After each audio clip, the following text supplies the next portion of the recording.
That was for every time you made me feel small a ting, so you could feel powerful. The ballroom of the Grand Hyatt Seoul had never been this quiet. 200 guests stood frozen, champagne flutes forgotten in their hands, as Ye-jun adjusted his cufflinks and looked at the woman he'd married 5 years earlier, like she was a stranger who'd wandered into the wrong event.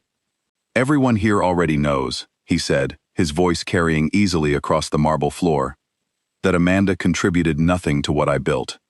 She was decoration, convenient, for a while." Behind him, Sayu's smile flickered, barely contained. Amanda didn't move, didn't blink, didn't give the room the reaction it was hungry for. "She's being replaced," Ye-jun continued, gesturing towards Siyu without even looking at her, "by someone who actually understands what it means to build an empire." Somewhere near the bar, a glass touched down too hard against a tray. Nobody dared clear their throat. Amanda's eyes filled. 200 people leaned forward, waiting for her to shatter, waiting for the tears to become sobs, waiting for the begging they'd all secretly come to watch. Instead, she walked toward him, slow, deliberate, heels striking the marble like a countdown. Ye-jun actually smiled, mistaking her approach for surrender. Her hand moved so fast, half the room missed it until they heard the sound. The slap cracked across the ballroom like a gunshot, and Ye-jun's head snapped sideways hard enough to knock the smugness clean off his face. The silence that followed had weight, had teeth. Amanda's hand trembled at her side. Tears slid down her face, but her voice, when it came, didn't shake at all. "That was for every time you made me feel small, so you could feel powerful." She turned, and she walked out of that ballroom without looking back once. No scene, no explanation, no last desperate word thrown over her shoulder. Cut to black, but 3 months earlier, Amanda wasn't walking away from anything. 3 months earlier, she was standing beside the most feared man in Seoul, and nobody, not Ye-jun, not the Empire, not even Amanda herself, had any idea how far that would fall. Welcome back to the channel if you're one of the regulars, and if this is your first time here, welcome. Stick around, because this one gets vicious. Drop a comment and let me know where in the world you're watching from tonight, and if you haven't already, hit subscribe so you don't miss where this goes. Now let's rewind 3 months, back to where it actually started. 3 months earlier, Amanda Reeves sat at the head of a conference table on the 42nd floor of a glass tower overlooking the Han River, and 11 executives twice her age were taking notes on everything she said. She wasn't introduced as anyone's wife that morning. She was introduced as the woman who'd salvaged a shipping partnership everyone else had already written off as dead. She spoke fluent Korean when it mattered, and let her interpreter handle the rest, because she understood that showing restraint made men underestimate her, and being underestimated was the sharpest weapon she owned. Outside the boardroom, 2 of Ye-jun's men waited by the elevator, arms crossed, faces unreadable. They weren't there to guard the deal. They were there because Ye-jun insisted someone always know where Amanda was, a habit that had once felt like devotion, and now, lately, felt like something closer to surveillance. She noticed things other people missed. The way one executive's hand trembled slightly when a particular subsidiary came up. The pause before another man agreed to terms he clearly hated. Amanda had built her instincts in rooms far more dangerous than boardrooms, and walking among Seoul's wealthiest and most calculating men no longer unsettled her in the slightest. 5 years earlier, Ye-jun's legitimate holdings had been hemorrhaging money, propped up by fear and old loyalties, rather than actual strategy. It was Amanda who restructured 3 failing companies into profitable ones. Amanda who built the international relationships that gave his empire a face the world could tolerate doing business with. Amanda who spent 18-hour days rewriting contracts while Ye-jun handled the parts of his world she chose not to ask about. She hadn't been his assistant. She'd been the architect standing quietly behind everything he showed the world, and for a long time, he'd known it, and he'd been grateful for it. And more than that, he'd loved her for it. There had been a version of Ye-jun who used to wait outside her office at midnight just to walk her home, who used to memorize the difference between her tired silence and her frustrated silence, who once flew a private jet to Paris for a dinner reservation because she'd mentioned missing the restaurant offhand months earlier. The audience needs to sit with this truth before anything else happens. Whatever came later, this marriage had once been real. But real things can rot from the inside without anyone noticing the smell until it's too late. It started small. Ye-jun began disappearing for hours he refused to account for. Meetings that didn't exist on any calendar Amanda had access to. A new secrecy in the way he handled his phone, angling it away from her at dinner. A habit he'd never had before. Then Sayu started appearing. At first it seemed harmless. A junior associate brought in to handle logistics for one of Ye-jun's overseas ventures. But Amanda watched the way Siyu's hand lingered on Ye-jun's forearm a half-second too long during a business dinner. Watched the way Ye-jun's posture shifted, subtly, whenever Siyu entered a room. The way a man's posture only shifts around someone he's trying very hard not to want. Amanda didn't confront him. She'd learned long before she ever set foot in Seoul that confrontation without evidence only hands the guilty party time to build their story. So instead, she watched. She catalogued. She waited. The way a woman waits when she already suspects the answer, but refuses to act until she's certain. If you're just settling in, drop where you're tuning in from tonight. And if this story's already got its claws in you, go ahead and hit that like button now. Trust me. You'll want to have already subscribed by the time we get to what Ye-jun does next. The confirmation came on a Tuesday. Amanda arrived early to a meeting at one of Ye-jun's smaller holding companies, only to find a lawyer she didn't recognize reviewing documents with Ye-jun's signature already on them. She caught only a fragment of the page before the lawyer flipped it over. Something about asset reallocation, something about a restructuring of ownership percentages that hadn't been discussed with her at all. She said nothing in the room. She smiled, made polite conversation, and left exactly on schedule, as though she'd seen nothing worth remembering. But that night, alone in her office long after Ye-jun had gone to bed, Amanda began quietly pulling every contract she'd ever helped negotiate. Every property deed, every account she'd had partial oversight of. She wasn't paranoid. She was thorough, and thoroughness had kept her alive in rooms far more hostile than her own marriage. What she found made her blood run cold.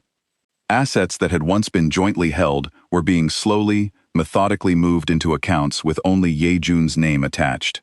Contracts she'd built were being quietly amended, and buried 3 layers deep, in a shell company she barely recognized, there was a name that made her hands still over the keyboard. Siyu wasn't just an associate skimming attention from a bored, restless man. Siyu's name was already listed as an incoming partner on paperwork, dated 2 weeks before Amanda had even noticed anything was wrong. Ye-jun wasn't simply cheating. He was erasing her. The dinner happened 4 nights later, at a restaurant so exclusive, it didn't have a name on the door, just a discreet brass plate and a reservation list, controlled entirely by Ye-jun's people. Amanda sat across from him, watching him laugh with 2 business partners she'd personally vetted, watching him accept credit for strategies she'd designed line by line. When one of the partners turned to her and asked her opinion on an expansion into Busan, she gave it, clear, precise, backed by numbers she'd memorized, because memorizing numbers was second nature to her by now. The partner across the table chuckled. "Careful," he said, glancing at Ye-jun. "Your wife talks like she runs this place." Nobody laughed harder than the man who should have defended her. Ye-jun didn't correct him, didn't so much as glance her way. He simply raised his glass, changed the subject, and let the moment die exactly where it landed, with Amanda sitting in silence, absorbing an insult her own husband had allowed to breathe. She said nothing until they were alone in the car, the city sliding past the windows in long ribbons of neon. "You should learn when to stop fighting for control," Ye-jun told her, not even looking up from his phone. Amanda turned her head slowly. "I'm not fighting for control," she said. "I'm watching you lose yours." He frowned, confused, the way a man frowns when a warning passes straight through him without landing. He had no idea what she meant. He wouldn't, not for weeks, not until it was far too late to matter. That confusion would cost him more than he could possibly imagine. Amanda spent the following 2 weeks moving with a precision that would have terrified Ye-jun had he been paying enough attention to notice. She contacted an international law firm with no ties to Seoul, no connections that could leak back to him. She reviewed every contract bearing her signature and quietly secured the intellectual property behind 3 of the restructuring strategies that had saved his companies, work that was legally hers whether or not anyone in his world wanted to admit it. She reached out to partners in Singapore, in London, in New York. laying groundwork so subtle, none of them realized they were being courted for a future that hadn't happened yet. She wasn't planning revenge. She was planning an exit that no one would see coming until it already had a foundation strong enough to stand on its own. If you've made it this far, go ahead and drop a comment telling me what you think Amanda already knows. Because trust me, this is only the beginning of what she's about to uncover, and you do not want to miss where this goes. So make sure you're subscribed before we keep moving. Yi-jun made his move on a Sunday morning, over coffee, with the casual cruelty of a man discussing a business decision rather than the end of a marriage. "I've decided we should divorce," he said, not lifting his eyes from his tablet. He'd rehearsed this moment, clearly. He'd braced for tears, for anger, for the kind of desperate pleading he assumed 5 years of marriage entitled him to receive. Instead, Amanda simply set down her cup. "All right," she said. Yi-jun looked up, thrown by the absence of the reaction he'd prepared for. "That's it?" "You already made your decision," Amanda said quietly. "I'm not going to waste my breath trying to talk you out of something you decided weeks ago." Something flickered across his face. Not guilt, not yet, but the faint, unsettling suspicion that he'd misjudged how this would go. He should have paid closer attention to that feeling. Instead, he mistook her composure for weakness, and weakness, in his mind, was something to be exploited rather than respected. Within days, the divorce stopped being a private matter between two people and became something far uglier. Yi-jun began quietly reshaping the narrative among his circle, planting the idea that Amanda's success had only ever existed in his shadow, that whatever she'd built using his name and his resources, that she was, at her core, replaceable. Whispers reached boardrooms Amanda had once commanded. Partners who'd respected her began hesitating on calls, unsure which version of the story to believe. Then CU began appearing publicly at his side. Dinners, galas, a charity function photographed for 3 different society pages, positioned deliberately, unmistakably, as Ye-jun's undisputed replacement for the wife he was preparing to discard.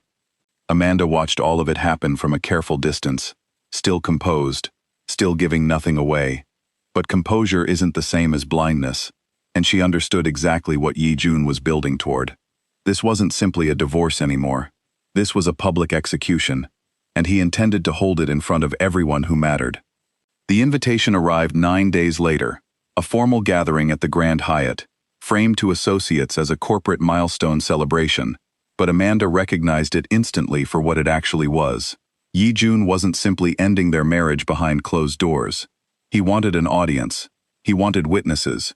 And as Amanda read the invitation twice, slowly, she made a decision that would rewrite everything Ye-jun believed he understood about the woman he was about to humiliate, in front of 200 people, a decision that, 3 months later, would leave him standing in stunned silence on that same marble floor, his cheek still burning, watching her walk away without a single word of explanation.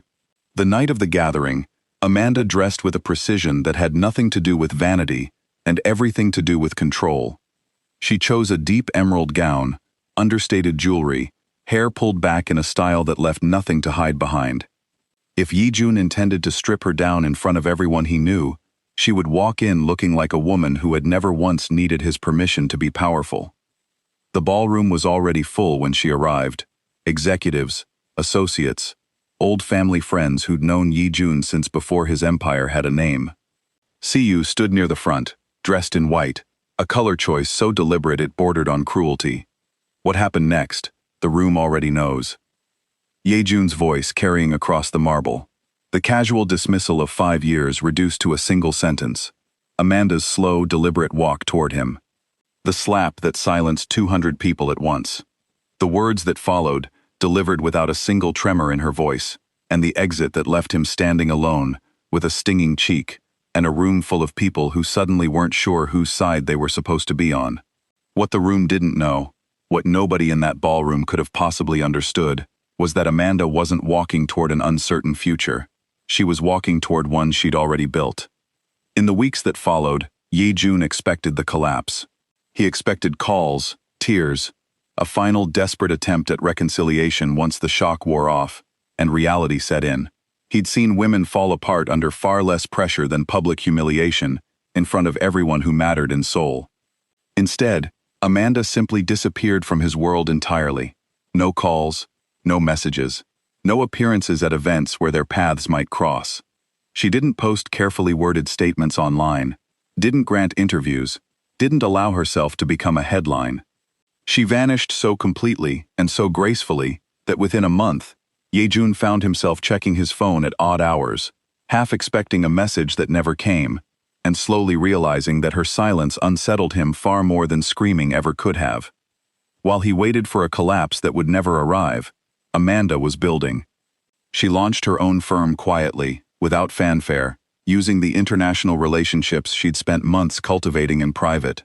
Former clients who'd once worked exclusively through Yejun's companies began reaching out directly to her instead, remembering exactly whose strategic mind had made those partnerships profitable in the first place.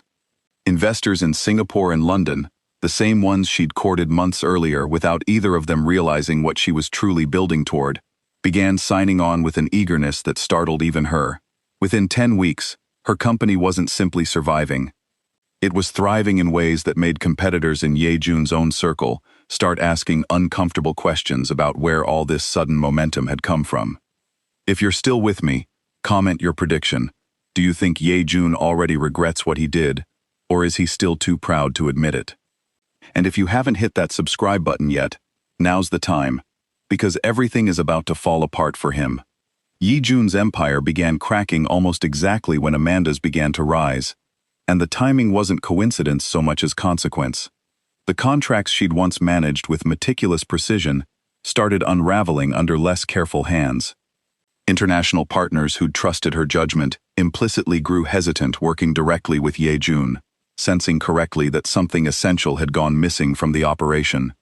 Executives who'd once followed his every instruction without hesitation began second-guessing decisions, whispering among themselves, wondering aloud what exactly had changed. Yejun told himself it was temporary, told himself the empire had survived worse. But deep beneath the denial, a truth was forming that he wasn't ready to face. Amanda hadn't been benefiting from his name and his resources all those years. His empire had been quietly, entirely dependent on her. Then came the attacks. A rival organization, sensing weakness the way predators always sense weakness, began targeting Yejun's legitimate business interests with an accuracy that felt impossible. Deals collapsed at the final signature. Shipments were rerouted before his own people even finalized the routes. Someone was predicting his every move before he made it, and Yejun's inner circle couldn't explain how. He suspected betrayal. He questioned men who'd been loyal to him for over a decade, watched their faces for flickers of guilt, found nothing but confusion and fear. Whoever was leaking information was buried deeper than his instincts could reach. There was only one person Yejun knew who understood both the legitimate business and the underground world well enough to untangle a betrayal this precise. He hated how easily her name surfaced in his mind, hated how certain he was, even now, that she was the only one capable of saving what remained of everything he'd built. He went to her office on a Thursday afternoon, without an appointment, without warning. Her security stopped him at the door, unimpressed by his name or his reputation, and made him wait in a glass lobby that overlooked the same river his empire was quietly built along. It was the longest 20 minutes of his life. When Amanda finally allowed him inside, she didn't rise from her desk, didn't offer him a seat. She simply looked at him, waiting. "I need your help," Yejun said, the words costing him more than he expected. Amanda studied him for a long moment before responding. "Are you asking me as your enemy?" she asked quietly. "Your former wife, or the woman you used to believe you couldn't live without?" He had no answer. For the first time since she'd walked out of that ballroom, Yejun understood exactly how far he'd fallen, and exactly how little he had left to bargain with. Amanda didn't answer him right away. She rounded her desk, arms crossed, and studied him the way she once studied contracts before signing them, searching for whatever was hidden between the lines. "I'll look into it," she finally said. "But understand something first. I'm not coming back to the marriage. I'm not coming back to the empire. And if I find something that puts you exactly where you belong, I won't lift a finger to protect you from it." Yejun nodded slowly, swallowing whatever pride he had left. Then why help at all? Because whoever's doing this isn't just targeting you, Amanda said. They're targeting everyone still standing beside you. Employees, families, people who never asked to be part of whatever war you've started. She paused. I'm not doing this for you. He accepted her terms without argument, which told her more about his desperation than anything he could have said aloud. Within days, Amanda was moving through financial records with the same precision she'd once used to build his empire. Only now, she was hunting for the exact seams someone had used to unravel it. She traced shipment reroutes back through 3 shell companies before finding a pattern too consistent to be coincidence. Someone wasn't simply leaking information. Someone had been feeding it deliberately, for months, long before the divorce, long before CU's name ever entered the picture. The trail led somewhere Amanda didn't expect, not to a rival, not to a disgruntled employee. The information had been moving through Dukwon, a senior advisor Ye-jun had trusted since before Amanda ever set foot in Seoul, a man who'd sat at family dinners, who'd been present at their wedding, who Ye-jun considered closer than blood. But Amanda kept digging, because something about the pattern still didn't sit right. Dukwon was careful, calculated, too careful for a man simply selling secrets for profit. When she finally cracked the encrypted correspondence buried 3 servers deep, what she found made her sit back in her chair and exhale slowly.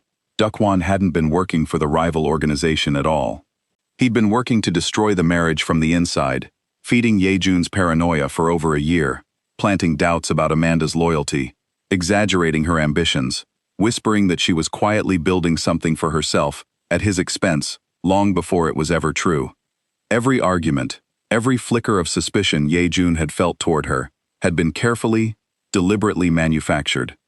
CU had never been the real threat. CU had been a distraction, positioned and encouraged by Dukwon to give Ye-jun somewhere else to look, while the real damage was being done underneath him. His empire hollowed out piece by piece, by a man he trusted more than anyone else alive, all while Ye-jun spent his energy destroying the one person who could have seen it coming from the very beginning. Amanda stared at the screen for a long time before picking up her phone. If this twist just hit you the way I think it did, drop "wow" in the comments right now, because it only gets worse from here, and if you're not subscribed yet, this is exactly the moment to fix that. When Amanda laid it all out in front of Ye-jun, the timeline, the manufactured doubts, the financial trail leading directly back to a man who'd stood beside him at his own wedding, he didn't speak for a long time. He sat in silence, staring at evidence that rewrote the last 2 years of his life into something almost unrecognizable. He convinced me you were pulling away, Ye-jun finally said, his voice quieter than Amanda had ever heard it. Every time I doubted you, it was because of something he said, something he showed me. I thought I was protecting myself. You were protecting yourself from a threat that didn't exist, Amanda said, while ignoring the one standing directly in front of you. Ye-jun exposed Dukwon within the week, severing him from the organization entirely, and the attacks stopped almost overnight, the rival pressure evaporating the moment its inside source disappeared. His empire, battered but intact, began to stabilize. Executives who'd questioned his judgment slowly returned to their posts. Partners who'd hesitated began re-engaging, cautiously, the way people always do once the ground stops shifting beneath them. But stabilizing the empire didn't stabilize the man. Ye-jun found Amanda alone one evening, weeks later, in the quiet, after everything had finally settled. He didn't come with excuses this time. He came with something closer to the truth. I thought I was afraid of losing my empire, he admitted, his voice low. He paused, and for the first time in longer than either of them could remember, he looked genuinely uncertain. I was actually afraid of becoming smaller beside you.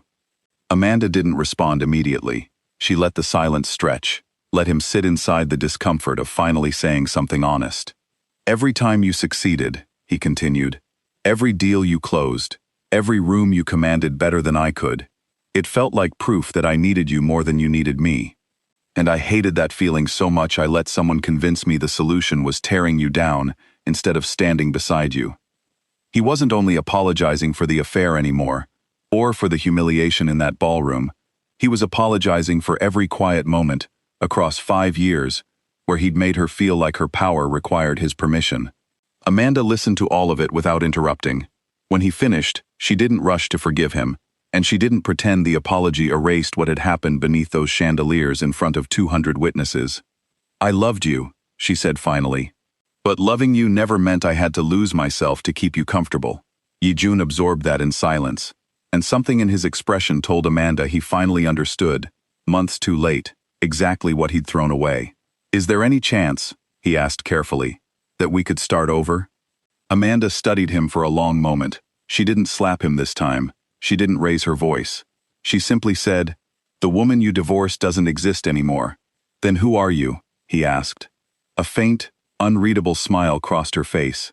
"The woman I should have been the entire time." She turned and walked out of his office exactly the way she'd walked out of that ballroom months earlier. No explanation, no closure handed to him on a silver platter, nothing but the quiet certainty of a woman who no longer needed his validation to know her own worth. Months later, Amanda stood on a stage in front of an audience of international business leaders, accepting an award for the very company Yejun once assumed she couldn't build without him. Cameras flashed. Applause filled the room. Somewhere near the back, unnoticed by almost everyone except Amanda herself, Yejun watched from a distance he no longer had the right to close. He finally understood the irony sitting heavy in his chest. His attempt to destroy her had become the very thing that set her free. But as Amanda smiled for the cameras that night, there was something the audience in that room didn't know. Something not even Yejun suspected yet. A message waiting unopened on her phone from an unfamiliar number, sent from someone claiming to know exactly what Dukwon had really been protecting all along, and why the real reason behind the divorce had never actually been about CU at all. Amanda hadn't opened it yet, but when she finally did, everything she thought she understood about the last 5 months was about to unravel all over again. If you want to know what's in that message, drop part 2 in the comments right now, because trust me, this story is far from finished. Make sure you're subscribed so you don't miss it, and I'll see you in the next one. The first attack that drew blood happened on a Wednesday night, on a stretch of highway leading out of Gangnam, when one of Yejun's shipment convoys was ambushed by men who knew exactly which vehicle carried the real cargo and which 2 were decoys.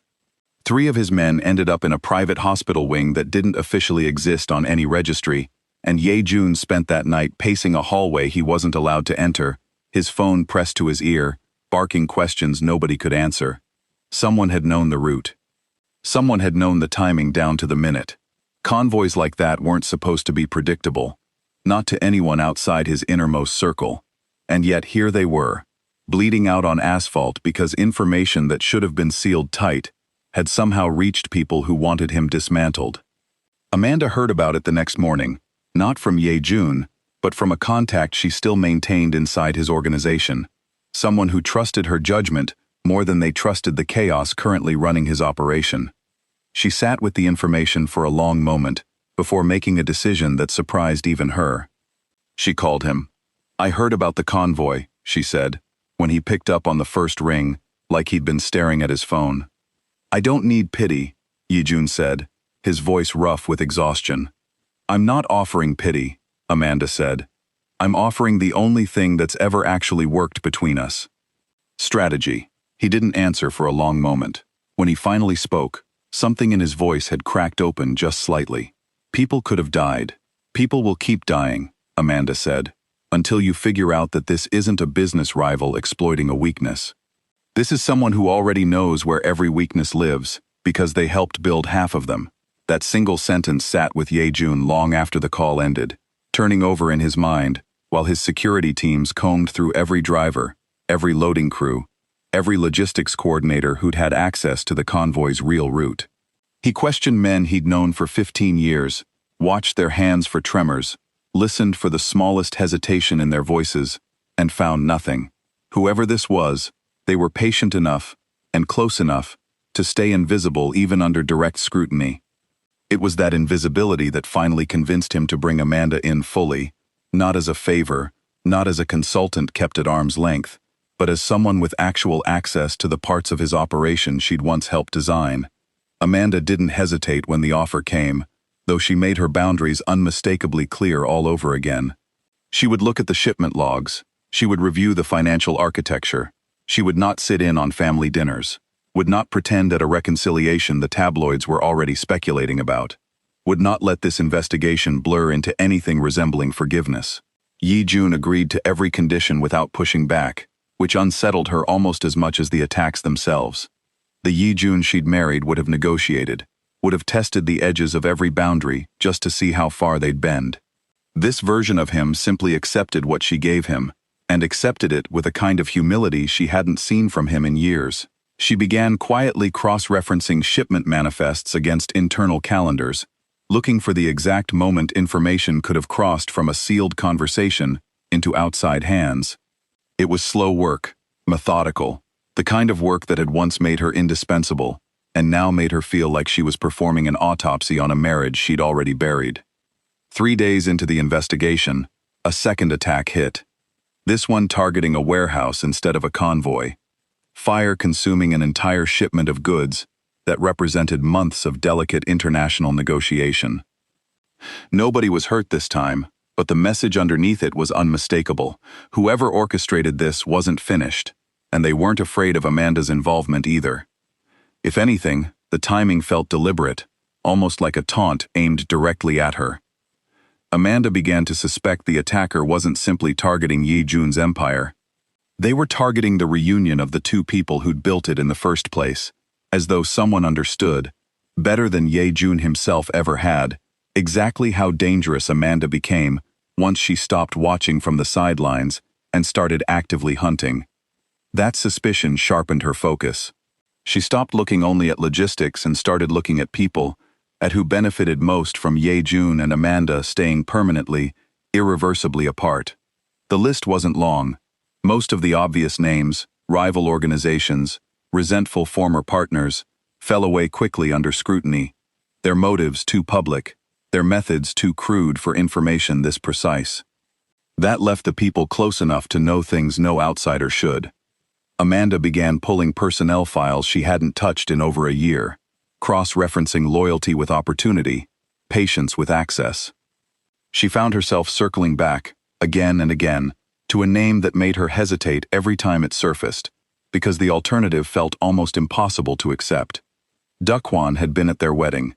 Dukwon had sat across from her at more family dinners than she could count, had toasted their marriage with what appeared, at the time, to be genuine warmth.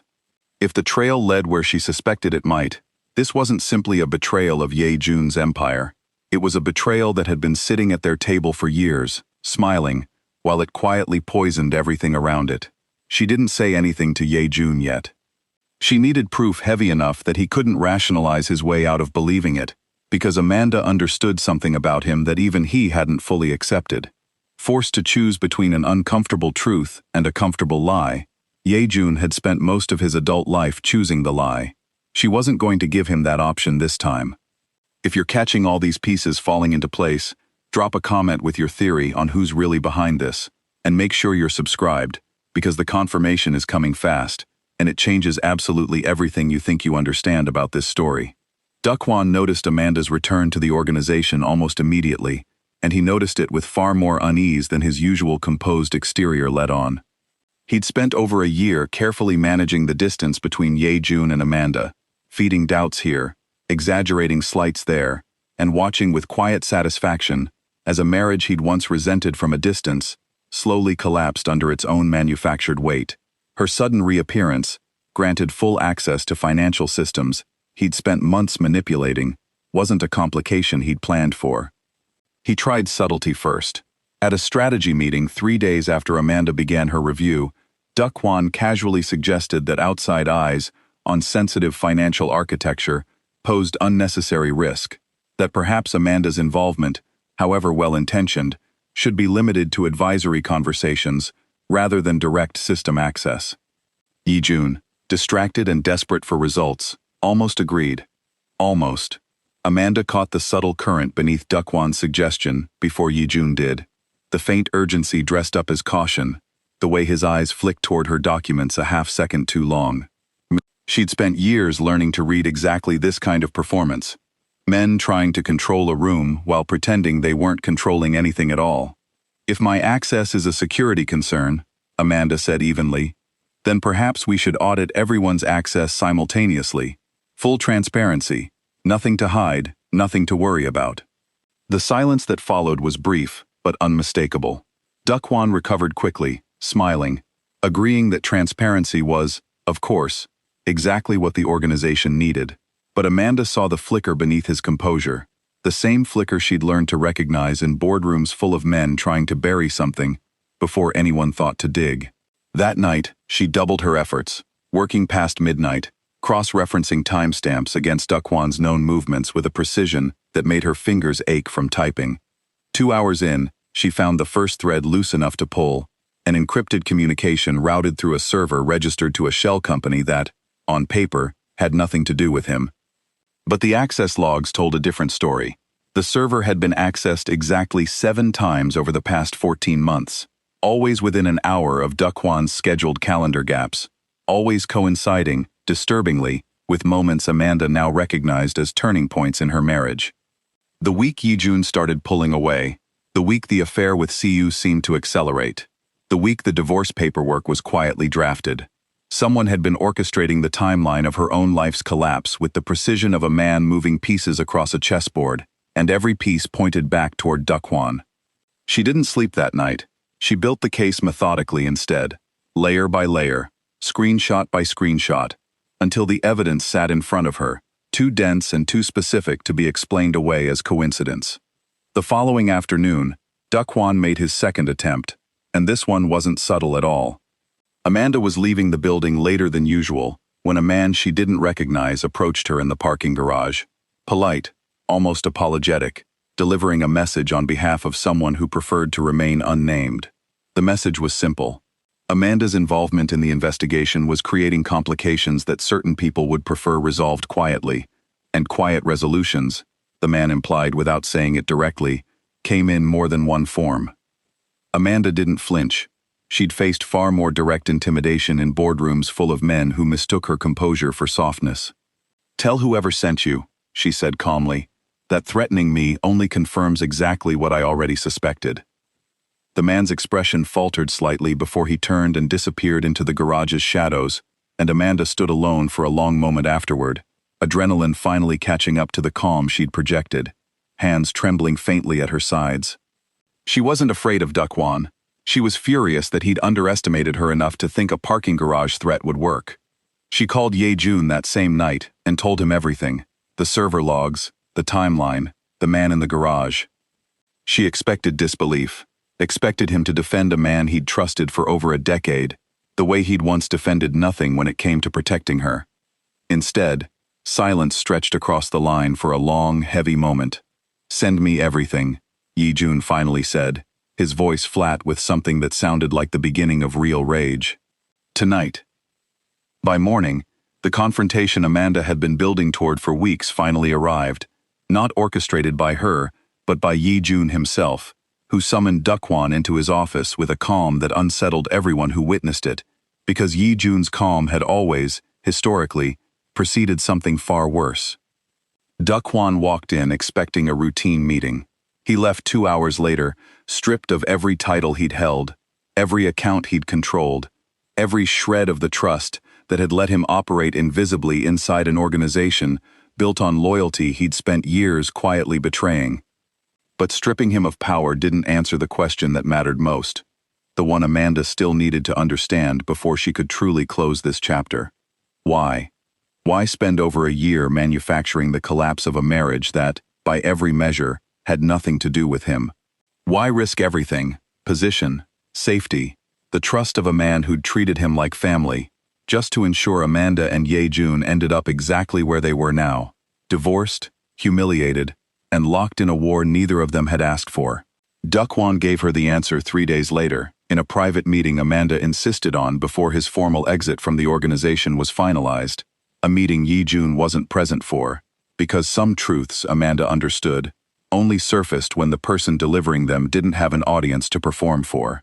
"You have no idea what you actually cost me," Dukwon said quietly, no longer bothering to hide the resentment he'd buried for years beneath practiced warmth. "Before you arrived, I was next in line. Everything Yejun built, everything this organization became, was supposed to fall to me eventually. Then you showed up, and within 2 years, he trusted you with decisions he never once trusted me with. Amanda absorbed that in silence, understanding, finally, the shape of a jealousy that had metastasized quietly for years, hidden behind toasts at family dinners and warm smiles at holidays, waiting patiently for the right moment to unravel everything she'd built. "So you decided," Amanda said slowly, "that if you couldn't have the position I earned, you'd make sure I lost everything instead." Dukwon didn't deny it. He simply looked at her, something almost like satisfaction flickering behind his eyes despite everything he'd lost. "I thought destroying your marriage would destroy you," he said. "I didn't account for what you'd build once you stopped needing him." Amanda left that conversation with a clarity she hadn't expected to find, a confirmation that everything she'd endured over the past several months, the humiliation, the manufactured suspicion, the quiet dismantling of a partnership she'd poured years into, had never actually been about her inadequacy at all. It had been about someone else's inability to stand being outshined. If that landed the way I think it did, comment "greed" right now if you saw this coming from a mile away, and make sure you're subscribed, because we're heading straight into the ending, and it is not the ending you're expecting. The message Amanda finally opened, weeks after the award ceremony, didn't come from a stranger hungry for gossip. It came from a former assistant of Dukwon's, someone who'd stayed quiet out of fear during the investigation, and only found the courage to speak once his exposure was already public knowledge. The message was short, but it was enough to send a cold current down Amanda's spine. Dukwon hadn't acted alone. Someone above him, someone Amanda had never once suspected, had quietly funded the entire campaign against her marriage from the very beginning, using Dukwon's resentment as a convenient tool rather than the origin of the plan itself. The assistant didn't have a name, only a title, whispered once in an unguarded moment, referring to someone Dukwon answered to long before he ever answered to Ye-jun. Amanda read the message twice, then set her phone down slowly, staring out at the Seoul skyline glittering beyond her office window, understanding with sudden, unsettling clarity that everything she thought she'd resolved was only the surface of something far larger, something patient enough to let Dukwon take the fall while its real architect remained completely untouched, watching from somewhere Amanda hadn't thought to look yet. She would tell Ye-jun eventually, not tonight. Tonight she allowed herself one quiet moment to simply breathe, because she understood, better than almost anyone, that some battles required rest before they could be fought properly, and this one, whatever it truly was, had only just begun. If you want the full truth behind who was really pulling the strings this whole time, comment Part 2 below, right now, and make sure that subscribe button is already hit, because when this story continues, nothing you think you know is going to survive contact with what comes next. To understand exactly how much Dukwon's betrayal had cost her, it helps to understand how Amanda and Ye-jun actually found each other in the first place, years before any of this, back when neither of them carried the weight they carried now. Amanda hadn't come to Seoul chasing a wealthy man or a fairy tale. She'd come as a consultant, brought in to salvage a failing joint venture between an American firm and a Korean conglomerate, a project everyone else had already quietly written off as a lost cause. She was 28, sharp enough to make grown executives nervous, and utterly unimpressed by the kind of intimidation tactics men in that world usually relied on. Ye-jun had attended that first meeting, expecting to dismiss her within 20 minutes. Instead, he found himself listening for 3 hours, watching a woman dismantle every objection in the room with a calm precision he'd never once encountered in his own circle, where loyalty was often confused with agreement, and confidence was often confused with volume. He asked her to dinner that night, not as a romantic gesture, but as a genuine request for further insight into a restructuring plan he'd been too proud to admit his own people couldn't design. Amanda agreed, mostly out of curiosity, partly because turning down a man who controlled half the city's shipping routes seemed like an unnecessarily complicated way to end a business trip. That dinner lasted 5 hours. They argued about strategy. They argued about risk tolerance. Somewhere around the second hour, Ye-jun stopped performing the version of himself he usually presented to outsiders, the composed, untouchable figure the city expected, and let Amanda see something closer to the person underneath, tired, ambitious, and quietly desperate to build something that would outlast the fear his name currently inspired. Amanda recognized that hunger because she carried a version of it herself. Their courtship, if it could even be called that, unfolded over months rather than weeks, conducted mostly across continents, phone calls that stretched past midnight, video meetings that somehow always ran longer than the business they were supposed to cover. Yi-jun flew to New York twice, under the guise of investor meetings that barely existed. Amanda extended her sole consulting contract twice, telling herself both times it was purely professional. Neither of them said it was more than that until the night Ye-jun showed up unannounced at her hotel, soaked from a storm that had grounded half the flights in the city, holding a folder of restructuring documents he clearly hadn't needed to deliver in person. "You could have emailed this," Amanda said, standing in the doorway, fighting a smile she didn't quite manage to hide. "I know," Ye-jun admitted. "That was the entire conversation. It was enough. What followed was, by every honest measure, a genuine partnership built on equal footing, rather than the imbalance the world eventually assumed defined them." Amanda didn't fold herself into his world quietly.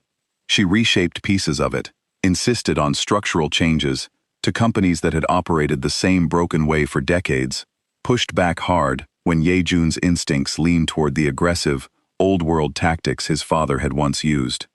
He listened to her more than he listened to anyone else alive, and for years, that listening built something neither of them had expected to find, a marriage rooted in mutual respect, as much as it was rooted in anything resembling romance.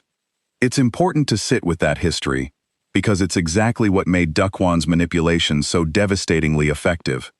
He hadn't invented doubt out of nothing. He'd taken a genuine, functioning partnership and slowly poisoned it by exploiting the one insecurity Yi-jun had never fully resolved, the fear that a woman capable of building empires beside him might one day realize she didn't need him standing there at all. That fear had always existed quietly beneath the surface, unspoken, unexamined. Dukwon simply found it, watered it patiently for over a year, and watched it grow into something powerful enough to destroy what should have been unbreakable.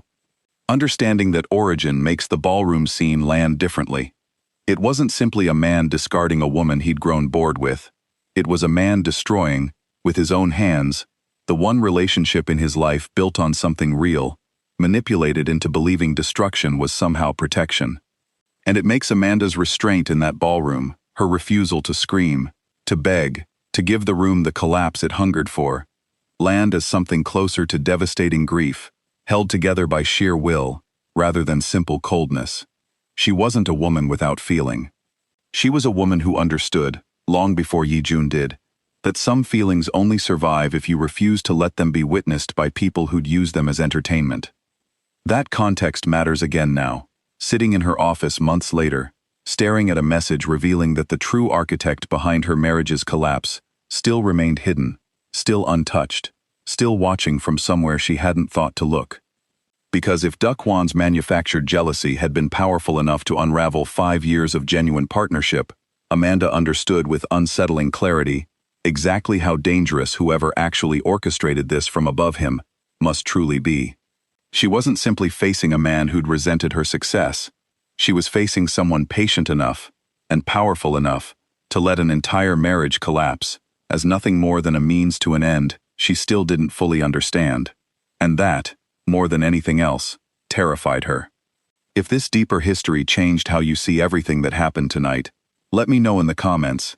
And if you're not already subscribed, this is the moment, because part 2 picks up exactly where this ends, and it goes somewhere none of you are expecting. There's one more piece of this that deserves telling before the story rests here for tonight, because it's the piece that kept Amanda human through all of it, rather than simply becoming the composed, untouchable figure the ballroom saw that night. Her name was Ijeoma, Amanda's younger sister, the only person who'd flown to Seoul the week the divorce became public, and refused to leave until Amanda physically walked her to the airport 3 weeks later. Ijeoma had no patience for Amanda's composure. On the second night, sitting on the floor of Amanda's apartment surrounded by takeout containers, neither of them had the energy to plate properly, she finally said what Amanda's calm exterior had been holding back from everyone else. "You don't have to be strong in front of me," Ijeoma said. "I flew 14 hours. Let it out." And Amanda did, finally, the tears she'd refused to give that ballroom pouring out in the privacy of her own living room instead, ugly and unfiltered and entirely human. Ijoma didn't offer empty reassurances. She didn't say Yejun didn't deserve her, though she believed it completely. She simply sat there, refilled Amanda's wine glass twice, and reminded her, somewhere around midnight, of exactly who she'd been before Seoul, before the marriage, before any of it. You built a career out of walking into rooms full of men who underestimated you, Ijoma said. This is just one more room. It became something of a running joke between them over the following weeks, texted back and forth at odd hours, whenever Amanda faced a difficult meeting or a partner who hesitated to work with her. Just one more room. 3 words that meant nothing to anyone else, and meant everything to the two of them. Ijoma was also, notably, the only person on earth who found the ballroom slap genuinely, uncontrollably hilarious. Once enough time had passed for humor to feel survivable again. I need you to know, she told Amanda over video call weeks later, laughing so hard she nearly dropped her phone, that somewhere in Seoul, that man is explaining to his mother why his face was swollen at a corporate event. Amanda hadn't meant to laugh. She did anyway, for the first time in what felt like months. A real laugh that cracked something loose in her chest she hadn't realized was still clenched tight. That's the part the ballroom never saw. Not the composed woman delivering a devastating line and walking away untouched, but the version of her curled up on a floor 3 nights later, sister beside her, finally allowing herself to fall apart somewhere safe enough to do it. It's worth remembering, as this story heads toward whatever's still waiting in that unopened message, that strength like Amanda's was never about feeling nothing. It was about choosing, deliberately, who got to witness the parts of her that weren't for public consumption, and making sure the people who tried to humiliate her never got to see the price that composure actually cost. That distinction matters, because whoever orchestrated this from above to Kwan clearly understood something about Amanda they thought they could exploit, that a woman who refuses to break in public must eventually break somewhere. What they didn't understand, what the ballroom never understood, what Yejun spent 5 years failing to understand, was that Amanda had already built a place to break safely, long before any of them ever tried to force her hand. And that, more than any slap, any exposed betrayal, any empire rebuilt from nothing, might be the most dangerous thing about her. Drop a comment for Ijoma if you love her as much as I do, and if you're new here, subscribe now, because this channel is about to take you somewhere part 2 doesn't let you look away from. Somewhere across the city that same night, in an office Amanda had never once had reason to visit, a phone rang twice before someone picked up without offering a greeting. She knows Dukwon wasn't working alone, the voice on the other end said quietly. A long pause stretched across the line, the kind of silence that belonged to someone entirely unbothered by the news. Someone who'd planned for this exact moment, long before Amanda ever suspected there was anything left to find. Let her look, the second voice finally said. She won't like what she finds standing behind the curtain. Neither will he. The call ended without another word. Back in her apartment, Amanda finally set her phone face down on the table, unaware of the conversation happening across the city, unaware that the very people she was preparing to hunt were already watching her every move, with a patience that made Dukwon's manipulation look almost amateur by comparison. She only knew one thing for certain as she finally allowed herself to close her eyes that night. Whatever waited on the other side of that unopened message wasn't the end of her story. It was only the beginning of the part nobody had warned her to prepare for. If you made it all the way to the end tonight, thank you for staying, and if this story earned it, drop part 2 one more time in the comments. Hit subscribe if you haven't already, and I'll see every single one of you in the next one. Morning came the way it always did in Seoul, the city waking in layers, delivery trucks below her window long before the sun fully cleared the skyline. The hum of a metropolis that had never once slowed down for anyone's heartbreak, hers included. Amanda made coffee she barely tasted, and stood at her window for a long time, watching the river she'd once crossed every morning, as a woman still learning how much power she was allowed to claim for herself. She wasn't that woman anymore. She hadn't been for a long time, though it had taken a ballroom full of witnesses and a slap heard across an entire industry for the rest of the world to finally notice. She thought about Ijeoma's voice from weeks earlier, just one more room. She thought about Yejun's face the night he'd finally told her the truth, afraid of becoming smaller beside her, and how strange it was that the same fear which once nearly destroyed her had, in the end, revealed exactly how much he'd genuinely valued what they built together, even if he'd expressed it in the worst possible way a person could. And she thought about the message still sitting unopened in her phone, and the voice on a call she'd never hear, already circling closer than she realized. Amanda didn't know yet who was standing behind the curtain, patient enough to let Dukwon absorb every consequence while they remained untouched. She didn't know how deep this actually ran, how far back it stretched, or how many of the decisions she'd once believed were entirely her own had quietly been nudged into place by hands she'd never suspected. But she knew herself now, in a way she hadn't fully known before all of this began. She knew what she was capable of building from nothing. She knew what she was capable of walking away from without looking back. And she knew, with absolute certainty, that whoever was waiting on the other side of this next chapter had badly underestimated exactly who they'd chosen to come after. She picked up her phone, opened the message at last, and read the first line. Whatever came next, she would not be walking into that room unprepared. She never did anymore.